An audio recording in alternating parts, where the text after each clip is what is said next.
நண்பர்கள் அனைவருக்கும் வணக்கம். இன்று நாம் இந்த வீடியோவில் வங்கி வாடிக்கையாளர்களுக்கு மிக முக்கியமான புதிய தகவல்கள் வெளியாகியுள்ளது. அதை பற்றி தான் இப்போது நாம் பார்க்க போகிறோம்.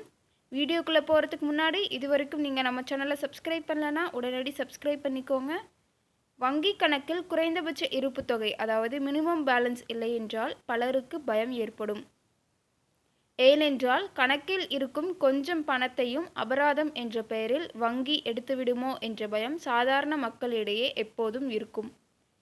இந்த நிலையில் நாடாளுமன்றத்தில் மத்திய நிதியமைச்சர் நிர்மலா சீதாராமன் ஒரு முக்கியமான அறிக்கையை தாக்கல் செய்திருக்கிறார். அது பலருக்கு நிம்மதி அளிக்கும் செய்தியாக உள்ளது.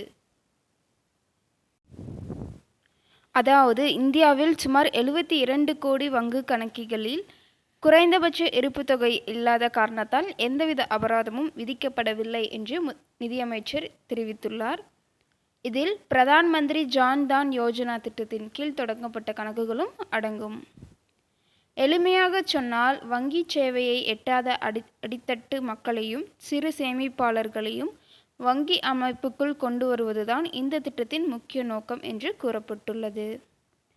இந்தியாவின் மிகப்பெரிய பொதுத்துறை வங்கியான ஸ்டேட் பேங்க் ஆஃப் இந்தியா ஏற்கனவே சேமிப்பு கணக்கிற்கான மினிமம் பேலன்ஸ் அபராதத்தை முழுமையாக ரத்து செய்துள்ளது. இதனைத் தொடர்ந்து 2025ஆம் ஆண்டில் மேலும் பல பொதுத்துறை வங்கிகளும் இந்த அபராத கட்டணத்தை ரத்து செய்துள்ளன. அதன்படி பஞ்சாப் நேஷனல் பேங்க் ஜூலை 1, 2025 முதல் மினிமம் பேலன்ஸ் இல்லாததற்கான அபராதம் வசூலிக்கப்படாது. கனரா பேங்க் ஜூன் 1, 2025 முதல் அனைத்து சேமிப்பு கணக்குகளுக்கும் இந்த அபராதம் ரத்து செய்யப்பட்டுள்ளது.